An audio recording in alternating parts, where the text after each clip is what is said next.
Hey guys, welcome to Bar Z. My name's Stan, and we're going to cover a topic that's already been covered once on my channel, once or twice actually. We're going to set up the radius and tangent dresser, but I've got a job for it. We've got a couple of bead rolling dies here,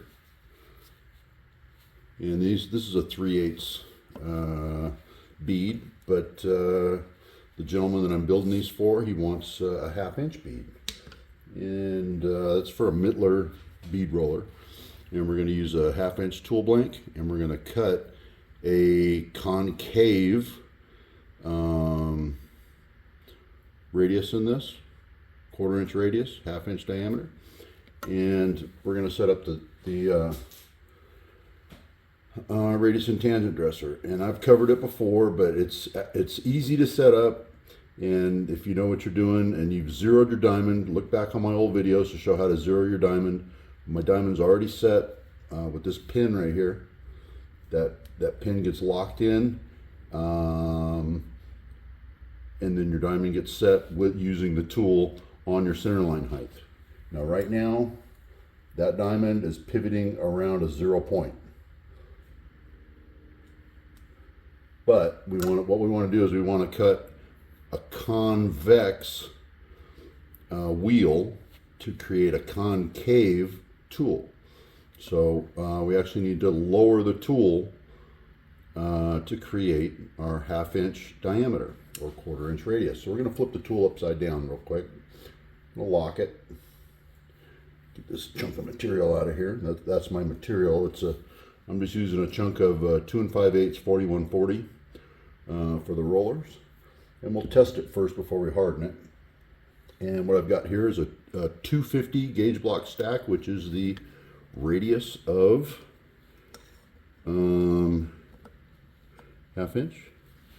We're going to release our dovetail. We're going to throw the pin, let's see, we want to lower it, and it's upside down right now. So we're going to throw the pin in this direction, and we're going to lift it up. And we're going to drop our 250 stack over here and come down on it without slamming into my gauge blocks. So over on that side, you'll see I got a 250 gauge stack in between the stationary pin and the pin that's in the dovetail in the slider. And we're going to lock it. Lock the dovetail. And we can flip back over now. And we're going to pull our gauge stack out of there. They're very tight. And we could actually remove that pin. That pin's not doing anything really. But now at this point,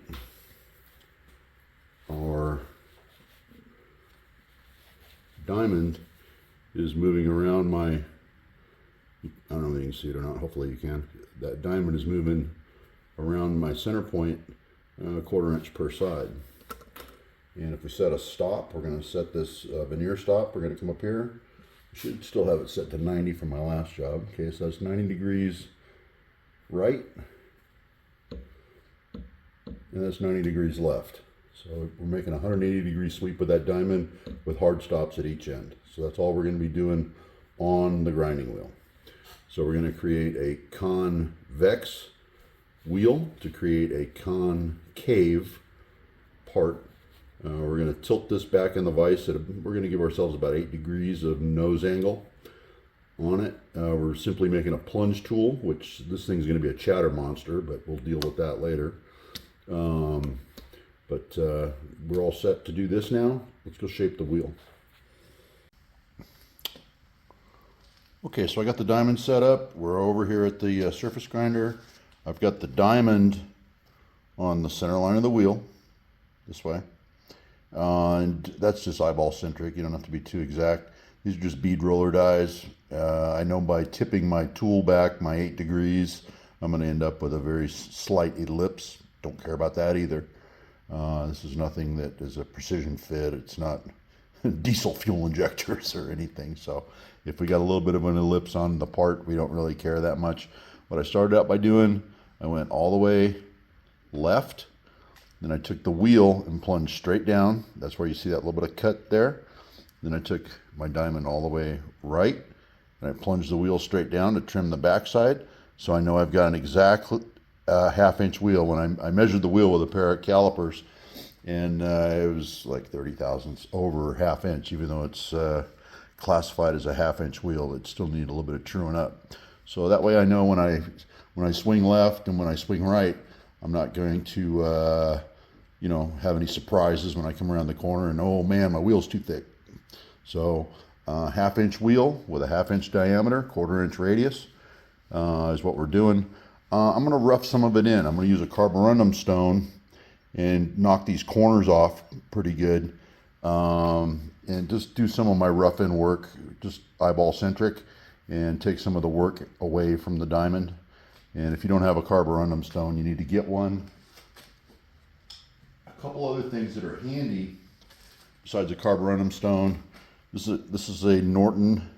It's called a Norbide stick. That's a good little tool. I've had this forever, and as you can see, the corners are just barely rounded off. This thing absolutely destroys grinding wheels. So you can get in there and just really shave a lot off. And the other thing is, you know, make yourself a little hand tool. This has got a little rotating diamond assembly on it. There's actually 4 diamond points on there, and you can rotate it around on that little carousel there. And that's just a shop-made tool just for shaping wheels, but you can get in there, hold your hand real steady, and just gently kiss that wheel, and you can you know, shape your wheel too. So these are all the tools that I use to do rough shaping, or if I need a sharp inside corner or something, I'll go to this hand tool, and that Norbide stick is awful handy too. You know, just use your head when you're doing any hand shaping. Make sure you got your, you know, when you're here working, the wheel direction is that way. So we're spinning clockwise. Make sure you drag your diamond. Don't try to go in at a 90-degree presentation, and certainly don't bring it in this way. Just let it drag the diamond a little bit as it goes by, and make sure you turn your tool so you wear your diamond out evenly. But you can get in there and do quite a bit of work with those kind of tools. Okay, I got the big guard on. This guard's on, but I've got the rear guard flipped up, and I've got the dust collector back here with the rubber flap. And I think I got you pointed at a decent spot where you can see everything that's going on here. You can even see the veneer. Even though, you know, I got to pick a pony. This isn't in focus, but that is. So right here is 90. And there's 0. And we're going to flip all the way to 90 this way. And I got hard stop set left and right. Okay. But after I start the machine, I'm probably not gonna, I might try to talk over it. We'll see how we do. But I'm going to go in first with a Norbide stick and blow off these corners to kind of lessen the amount of work the diamond has to do. And then it's going to be messy. There's going to be a lot of stuff flying. Hopefully it doesn't fly back into my camera. But let's give it a shot.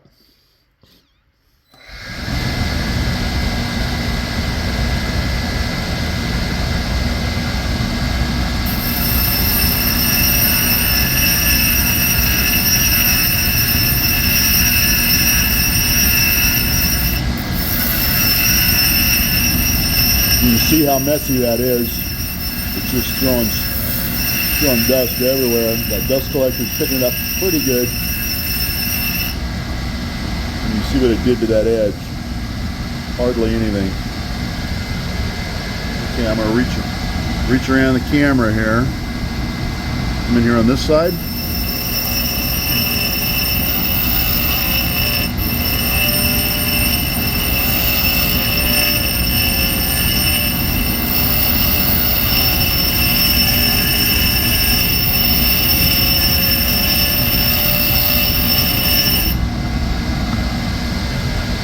See, we did about probably 50% of the work right there.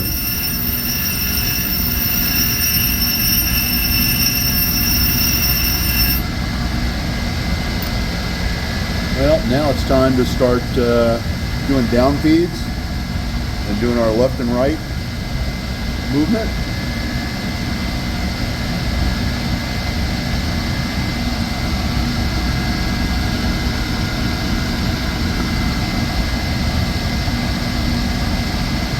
Keep an eye out on where you're going to hit.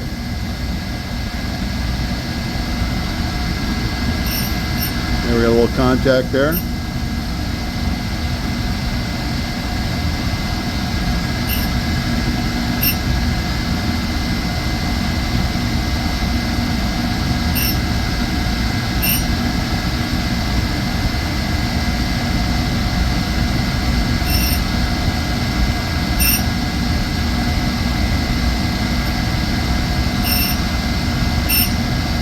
That black line down the middle of the wheel is actually going to be handy. That way I'll know when I'm complete. As soon as that black line goes away, that was from, I was doing some convex work.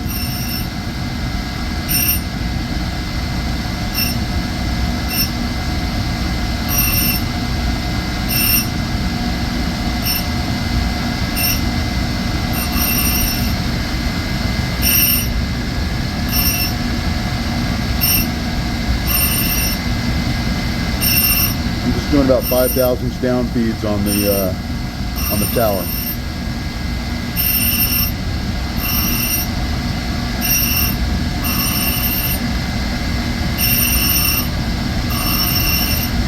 You can hear the cuts getting much smoother. I'm getting more contact. You'll probably see that little black line down the center start getting thin, narrowing up on you. As soon as it's gone, we're done.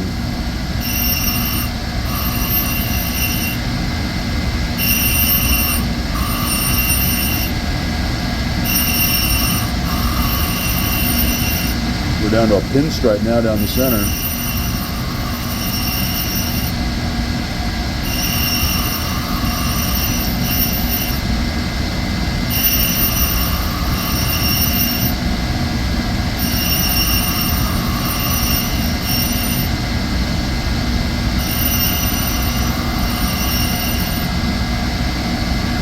Pull your wheel away.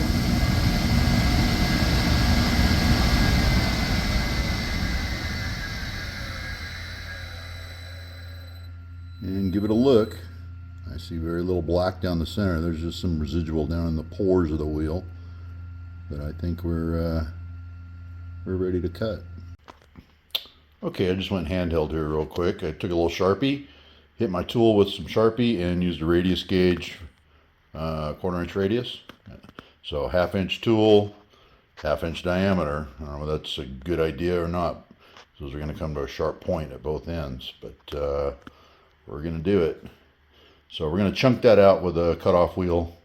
I'm not going to try to surface grind all that, but we're going to chunk some of that out with a cutoff wheel and get it roughed in, and then we'll take it over the surface grinder and finish it up. Well, you can see I've carved quite a bit of that out, just right up to my scribe line. You can barely see my scribe line. Used a carbide scribe, that way your scribe line holds. If you try to use a regular scribe, you can't even hardly scratch the high-speed steel. So we're pretty close. I think that's close enough for what we're doing, but we'll do the rest with the surface grinder. Okay, well, to do this, I decided to leave the vise on its side, which you can use these on their side, no problem. They mag down just fine. Got it at an 8-degree angle. And with it on its side, you take up the entire jaw width. You don't have to worry about the jaws tipping on you, which these really don't do anyways. But instead I tried standing it up, and it really wasn't working. And to achieve my 8-degree angle, horseshoes and hand grenades, this is a Starrett 493B. And the reason I like this is because the little scale that's on there can be moved in and out. Quite often the tail of it gets in your way, and you can shorten it up all you want. And then clamp down and set your angle. You can only read on one side of the ruler, obviously. So on this side of the scale is where you read your angle. That's off the center line.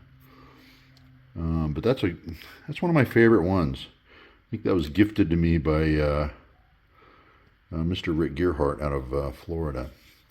But it's one of my favorite protractors. Anyways, we're ready to grind. Angle looks pretty good for a hand grind. I think we can finish that up in the surface grinder, no problem. All right. Okay, well, I just took the side of the tool And you see we're dressed on the side of the wheel. And we're just barely kissing it. And then I set my my cross feed over to 0. You know, these are resettable dials on the Boyer Deluxe. And then now all we're going to do is lift the wheel away. We're going to come straight up with the spindle. Pardon my finger. You can get away from it. And now we're going to come over 1/2 inch. So we're going to go 100, 200, 300, 400, and 500. And that should put our wheel, yep, that puts our wheel dead center of that tool. So we're ready to grind. Okay, well, we got mist coolant set up. I think I got you in a spot where you're not going to traverse. You're going to hold still, and things just going to go by you. I can reach all my controls. So I think you can stay here. All right, so I showed you how to center up on it. All we're going to do is plunge and start cutting and see where this gets us. We're probably going to deform the wheel on the way down, making some of these bigger cuts. We'll probably have to do a reshape and put the vise back in, but it's going to be pretty easy. I've got my dial zeroed, and the vise index is off the rear fence, so it goes in square. We know everything's nice and square. So let's make them holler. We got coolant. We're going to try to keep the high-speed steel cool during this operation. This is an aluminum oxide wheel, by the way, so it's going to tear up that aluminum oxide wheel. The high-speed steel is going to tear it up pretty good. Let's do it.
Let's back that out and see what it looks like.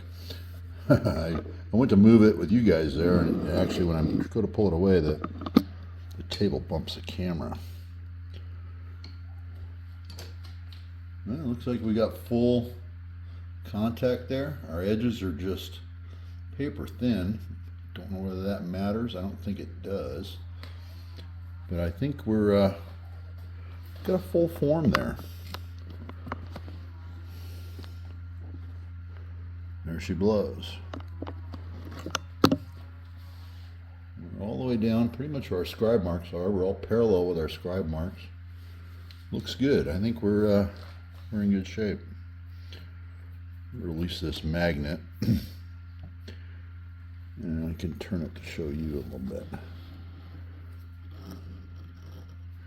There she is there.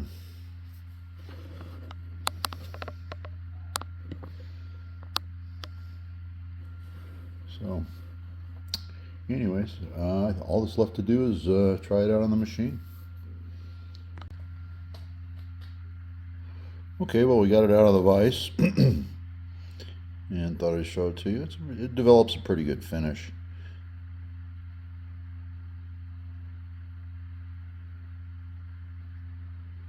So that's what you end up with. So that's an 8-degree angle. You can almost, I don't know if you can see my scribe line. Came right up to the scribe line around there. You just barely see it. See right where my thumbnail is. See a little scribe line. Okay, well that's our radius form tool right there.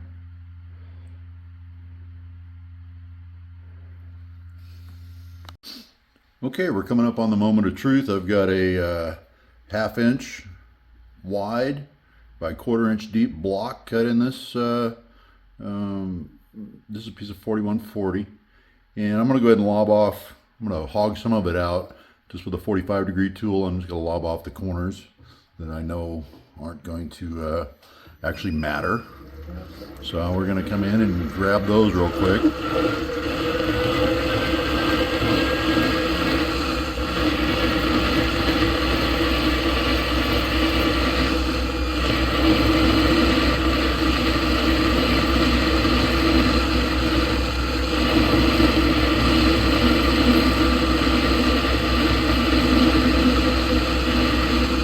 Even that'll start complaining after a while.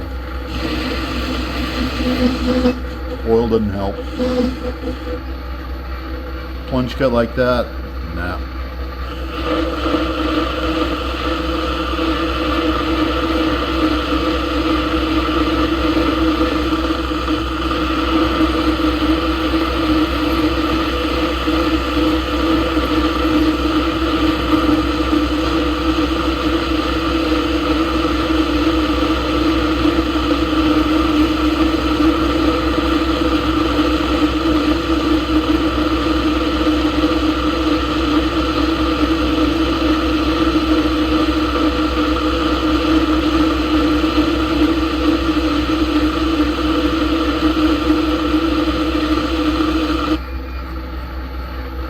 That's as much as I want to take off of it. Let's switch tools and try our new one, see how we do.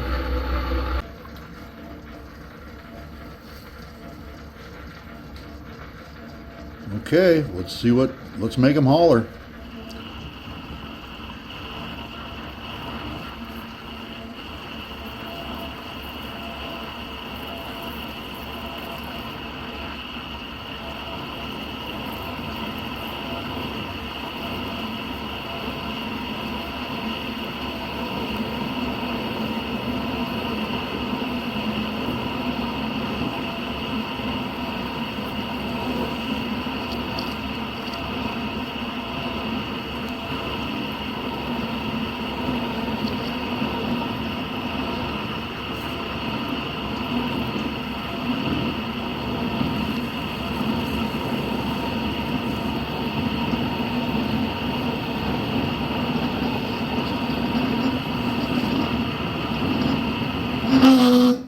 Ooh, we knew that was coming.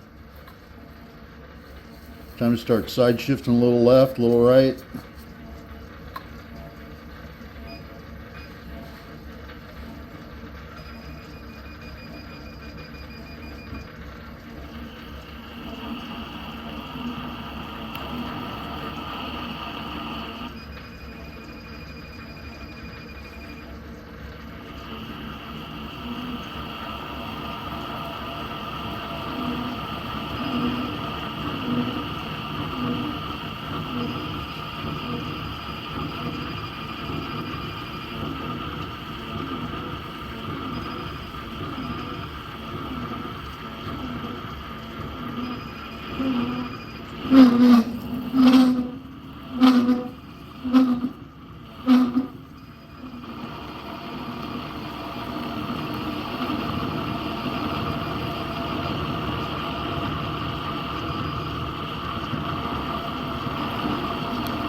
Well, there it is. We just cleaned up that little center portion.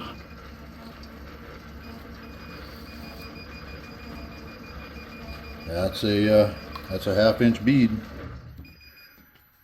Okay. Just need to bring in a tool, come up to the shoulder, clean that shoulder, clean that shoulder. That thing's done. She's a chatter monster. Run it slow, oil it hard, and I was doing, I'd step over 2 thousandths this way, plunge, 2 thousandths this way, plunge. So I was just slowly working it in. Every time she started complaining, you can work around it. Don't make a full-on plunge cut. You will chatter every time if you make full contact. So as you're moving in, alamander left, alamander right. Come on, you stinking jerk! Get your right step right. So you just zigzag your way in 2 thousandths at a time. I try to keep that rated PG, so I didn't quote the song verbatim. Okay, well that brings us to a close. I did the female die off camera and maintained a little bit of clearance for sheet metal. Remember, we got to get a piece of sheet metal in there, so there is a clearance between the male and female die, so your metal can form around the bead. And then I'm going to throw some links up for the Norbide stick. This is what I shaped the grinding wheel with. Be sitting down when you see the price of those. They're about 80 or 90 bucks, but they will literally last you forever. As long as you don't drop it on the floor. These things are glass hard, and this one's never been dropped, so I guess I'm lucky. And then I'll throw a link up to this little protractor here. I like the fact that the tail of the thing can be slid out of the way. You can use it as a depth gauge. You can use it as a protractor, but that's one of my favorite protractors right there. All right, guys, thanks for watching, and we'll catch you on the next one.